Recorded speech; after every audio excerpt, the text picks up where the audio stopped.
Revenons à nos classiques et au format que vous préférez tous, le storying. Il est indéniable que le rap est le genre musical le plus évolutif. Avec internet, les artistes viennent des quatre coins du pays, donc le fait de proclamer sa ville est désormais passé au second plan. Il ne reste plus que l'appartenance à un gang ou à un quartier qui est proclamé via leur nom de scène ou bien les tatouages sur leur corps. Suite à ça, New York, l'une des capitales historiques du rap, a perdu de son rayonnement, dû à la multitude d'artistes qui ont émergé en dehors de celle-ci. Que ce soit à travers la prison voire la mort, les artistes new-yorkais semblent avoir une cible sur leur dos, qui peu à peu a impacté le rayonnement de la ville.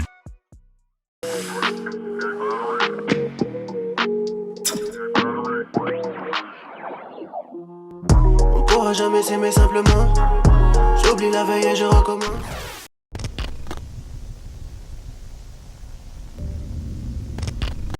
Avant de commencer, il est important de mettre en évidence que la scène new-yorkaise est riche en artistes. Que ce soit du côté underground ou mainstream, il y en a pour tous les goûts. Cependant, aujourd'hui, il manque une personne qui représente la ville, qui l'a fait rayonner dans le monde entier à la manière d'un Biggie ou d'un Jay-Z. C'est dans les années 70-80 que la scène rap new-yorkaise émerge. Et pendant les décennies, elle va dominer le reste du pays et avoir une influence monstre sur l'évolution de la culture. De DMX à Rakim en passant par Nas, Jay-Z ou encore Biggie, je pense que vous avez compris. Néanmoins, cette domination va pousser les autres villes à en faire autant. Et peu à peu, des villes comme Chicago, Houston, Détroit ou encore Atlanta vont créer une concurrence. Mais ça sera dans les années 2000 que le déclin de New York va commencer. L'assassinat de Biggie va laisser un énorme vide jusqu'à l'arrivée de DMX, Jay-Z et Nas qui vont redonner des couleurs à la ville jusqu'à 50 Cent. Malheureusement, 50 Cent va perdre un pari contre Kanye West. La perte de ce duel va mettre un énorme coup au gangsta rap mais également entacher sa ville d'origine car le monde aura désormais les yeux rivés sur celle de Ye, Chicago.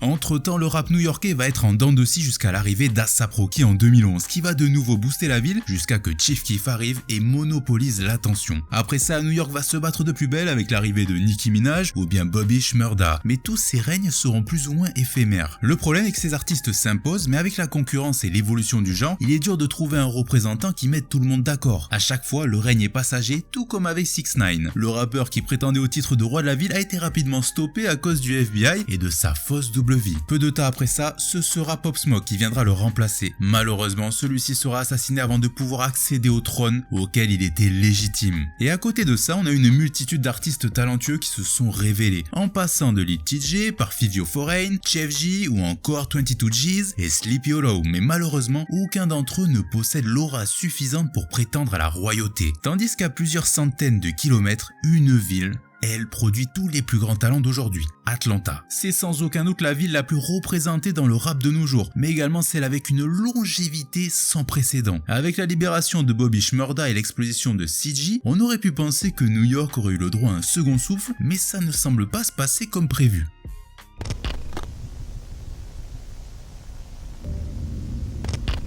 Besoin de présenter Bobby Shmurda, enfermé depuis la fin de l'année 2014, on aurait pu penser que sa hype allait s'essouffler, alors qu'en réalité c'était tout le contraire. Le rappeur nous a laissé avec plusieurs classiques, c'est pourquoi le public s'impatientait de savoir ce qu'il avait en réserve, mais aussi ce que ça donnerait sur un projet entier. Sa communication entre son enfermement et sa libération sera très bien gérée, à tel point qu'on n'aura jamais vraiment le temps de l'oublier. Tombé suite à la loi RICO, due à son appartenance au gang des GS9, le rappeur aurait pu voir sa peine écourtée à 5 ans, sauf que pour cela, son meilleur ami Rowdy aurait dû en faire 12, à la différence d'un 6ix9ine qui a fait tout l'inverse. Entre ça et des morceaux qui ont fait littéralement le tour du monde et sont désormais considérés comme des classiques, le comeback devait normalement se dérouler de la meilleure des manières. Mais comme vous le savez, ce n'est pas le cas, sinon on n'en aurait pas fait une vidéo. Le rappeur qui venait de sortir son plus gros son n'avait pas eu le temps de profiter ne serait-ce qu'un peu de son succès. Sauf que 6 ans en prison c'est long, et encore plus long dans la musique qui a subi d'énormes changements pendant cette période. On a eu la sensibilisation du rap, l'arrivée et le déclin de la drill, l'arrivée de l'emo rap, du mumble rap, du SoundCloud qui vont disparaître pour laisser place de nouveau à la drill.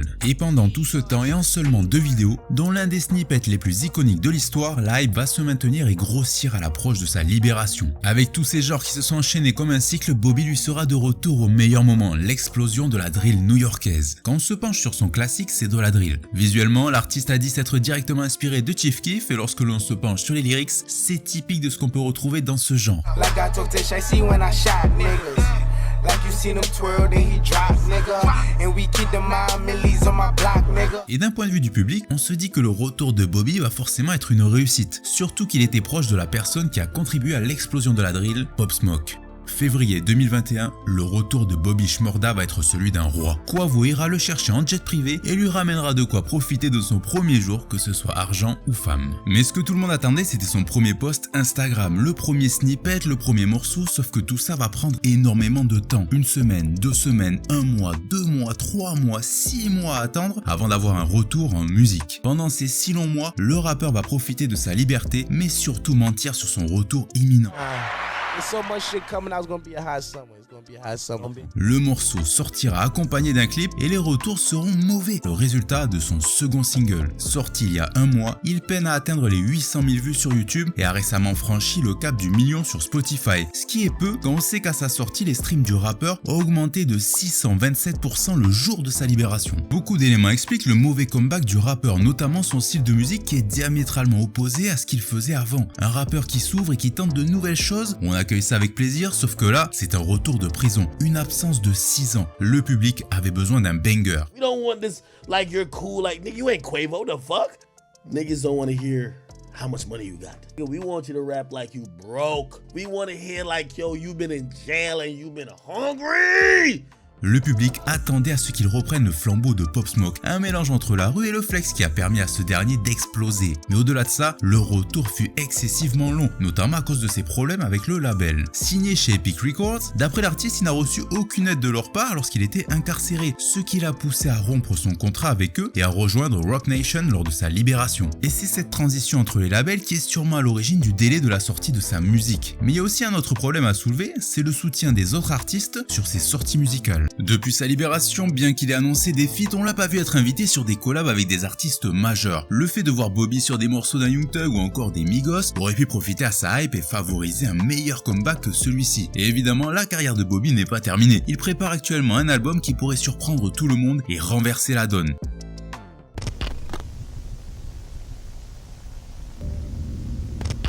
Ici on ne parle pas de CG dans GTA qui lui est un véritable OG qui fait réellement partie d'un gang, la Groover Street Family. Blague à part, on va parler de ce mec torse nu avec des rouflaquettes qui va monopoliser l'été 2020.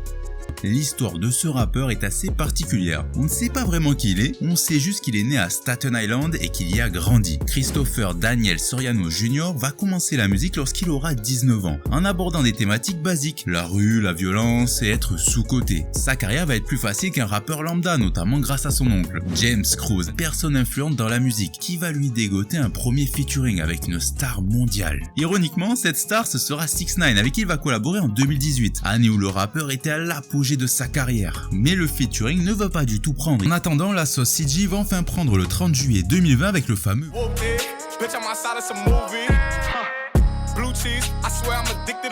Il y a un paquet de choses à dire sur ce son et les raisons de son succès. On peut commencer par le sample qui est celui de Sanam Ray, utilisé par les défunts King Von et Pop Smoke pour leur morceau Exposing Me.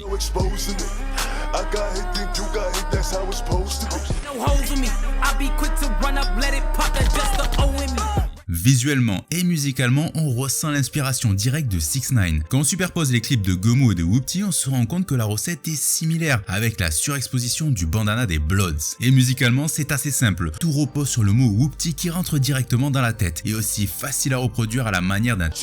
Dans les deux cas, ces deux mots ont apporté un nombre incalculable de problèmes aux rappeurs. Avec la propulsion en radio grâce à son oncle et TikTok, Whoopty va être un vrai raz-de-marée. Mais comme 6ix9ine, l'imposture du rappeur va apparaître lorsque le public se rendra compte qu'il ne connaît rien de ce gangster qui cumule des centaines de millions de vues. C'est donc à ce moment-là que les problèmes vont commencer. Les vrais créateurs du terme Whoopty et ses proches vont apprendre le succès du morceau et vont évidemment réagir. C'est un terme utilisé par les Bloodhound Dreams, l'un des gangs les plus dangereux de New York pour se saluer. Cependant, CG a quand même décidé de déposer la marque en son nom. C'est con quoi. Tout ça lui vaudra une réponse de l'un des fondateurs du gang, L.A. Brim, condamné à 30 ans de prison. CJ made a hot song, but the content that he used is not his content. So his foundation is based off a lie.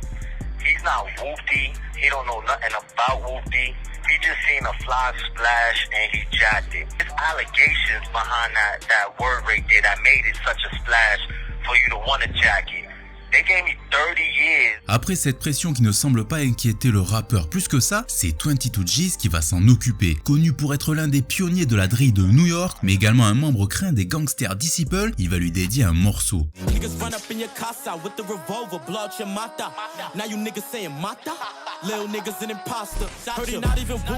CG n'étant pas un vrai gangster, il ne va pas lui répondre directement. C'est son équipe qui fera sauter le clip de 22 G's pour copyright, ce qui va faire augmenter les tensions. Et ces menaces ne sont qu'une partie du problème de la carrière de l'artiste. Son morceau Whoopty a créé un effet à la Designer. Résumé, un artiste peut sortir un morceau qui va devenir tellement gros qu'il va devenir plus grand que lui. Par exemple, Designer a sorti Timmy Turner qui a autant marché que Panda. Et pourtant les gens se souviennent de Panda instantanément mais pas de l'autre. CG a beau sortir des morceaux qui fonctionnent mais aucun n'arrive à la cheville de Whoopty en termes d'envergure. Et à ça on peut ajouter que la personnalité de CG ne joue pas forcément en sa faveur. Ceux qui apprécient sa musique ne peuvent pas forcément s'attacher à lui car on ne sait rien de lui, donc difficile de se projeter. Et ceci explique son manque de fanbase, contrairement aux rappeurs de son registre. Vous l'avez compris, CG ne pourra pas prétendre au trône, que ce soit à travers sa musique ou bien à travers sa personnalité, mais bien pire encore, sa carrière pourrait être rapidement écourtée.